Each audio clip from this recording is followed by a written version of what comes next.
그 얘기는 뭐냐면, 많은 경우에 구형구축을 설명할 때 의사들은 환자의 체질적인 요인이다 라고 설명해서 핑계를 대기 좋은데, 거의 대부분의 원인은 의사의 수술 잘못이라는 것이죠.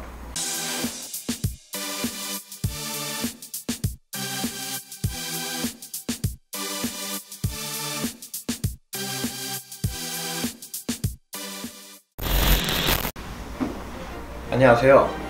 대한민국 아닙니다. 아시아에서 환자를 가장 우선적으로 생각하는 성형외과 전문의 김한조라고 합니다. 오늘은 가슴 수술과 관련된 가장 큰 부작용, 구형구축과 관련된 얘기를 해보려고 합니다. 구형구축이 뭐냐? 구형물이 몸에 들어가게 되죠. 그럼 몸에서는 이물질로 간주하게 됩니다. 내 몸에서 이 이물질을 보호하기 위해서 얇은 막이 하나 생기게 되는데요. 그 막이 두꺼워지는 게 결국 구형구축입니다. 구형구축은 4단계로 나뉘게 됩니다. 구형구축 1단계가 보형물이 들어가고 아무 이상이 없는 게 사실은 구형구축 1단계가 됩니다. 구형이 생긴다는 게 1단계라는 거죠. 2단계라는 건 뭐냐?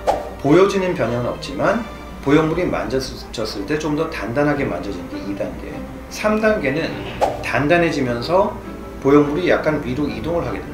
4단계는 단단해지고 이동을 하면서 찌그러지게 되는 게 4단계가 되는데요. 어느 단계에 되느냐에 따라서 치료하고 수술하는 방침이 달라집니다. 가장 큰 원인 중 2가지는, 첫 번째, 수술하다가 피가 나게 됩니다. 그럼 피가 나게 되면 몸에서 흡수가 다 되지 않고 일부가 굳게 되는데요. 그게 구형구축을 유발하는 제일 큰 요인. 2번째는 어떠한 형태의 우리 이물질을 삽입하게 될 때는 몸에 있는 박테리아들의 일부들이 따라 들어가게 됩니다. 그럼 그 박테리아가 몸에서 계속 이물 반응을 나타나게 되는 거죠. 그것을 비임상적 감염이라고 하는데요. 그 비임상적 감염이 피막을 계속 자극을 했을 때 그게 두꺼워지면서 구형구축이 나타나게 되는 것입니다. 사실은 제가 개업하기 초반부터 현재까지 매년 수술했던 환자의 통계를 내고 있습니다. 개업 초기에는 저의 구형구축률은 18% 정도 됐었고요. 지금 3년 동안 한 1.06% 됩니다. 그게 물방울이 됐건 라운드가 됐건 텍스처드가 됐건 스무드가 됐던 별 차이가 없어요.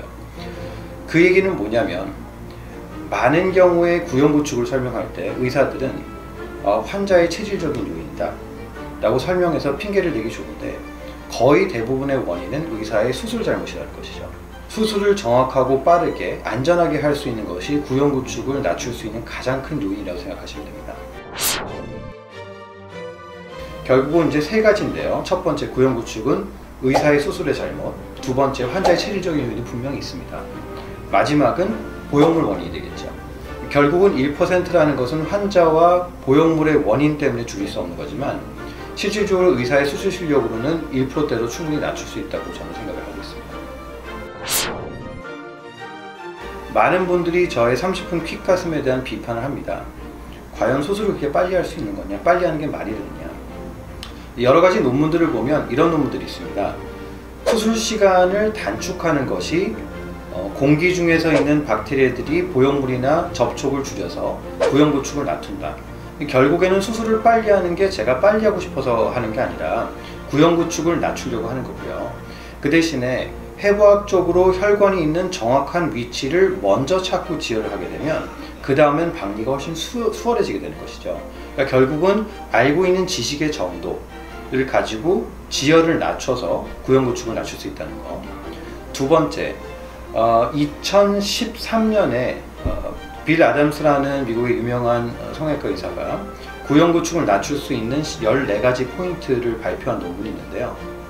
그 중에 대부분은 비임상적 감염, 박테리아를 보형물에 닿지 않고 몸 안에 들어갈 수 있는 방법들에 대한 논문이 있습니다. 첫 번째는 수술할 때 유두에 패치를 붙여서 유두에서 나온 이물질을 줄이는 방법. 2번째는 보형물 자체가 피부랑 접촉하지 않게 하는 것이죠. 그래서 켈러 퍼널이라는 어떤 깔때기가 있습니다. 그 깔때기를 통해서 보형물을 삽입해서 박테리아를 끼지 않고 들어가는 방법. 그 다음에 베타딘이라는 소독제가 있는데요. 그 소독제를 포함해서 우리가 세척을 해서 줄이는 방법. 이 모든 테크닉을 사용을 하게 되면 구형구축을 상당히 많이 낮출 수 있습니다. 가장 중요한 것은 의사와의 어떤 커뮤니케이션, 그 다음에 치료를 꾸준히 와서 정확한 진단을 하는 게 가장 중요합니다. 무슨 얘기냐면 수술을 하고 나서 약간의 염증이 의심이 된다거나 피가 찼을 때는 바로 피를 제거하거나 염증을 억제할 수 있는 항생제를 처방하거나 우리가 고주파 관리를 하거나 혈류를 조할 수 있는 레이저를 하거나 여러 가지 치료가 들어가야 되는데 안 오죠. 그렇다면 제가 어떻게 처방을 해드릴 수 없습니다. 꾸준하게 정확하게 내원 날짜들을 맞춰서 오면 그 상태의 체크를 하면서 우리가 적당한 치료를 하게 될 수 있는데요. 그렇게 해서 제가 구형 구축을 1%를 낮출 수 있게 되는 주요한 원인이라고 생각을 합니다. 이런 질문을 받을 때가 있어요. 원장님은 수술하면 구형 구축 안 생기다는 보장할 수 있나요? 아니요. 전 세계 어떤 의사도 구형 구축을 안 생기게 보장할 수 있는 의사는 없습니다. 만약 그렇다면 그거는 말도 안 되는 거짓말이 되겠죠.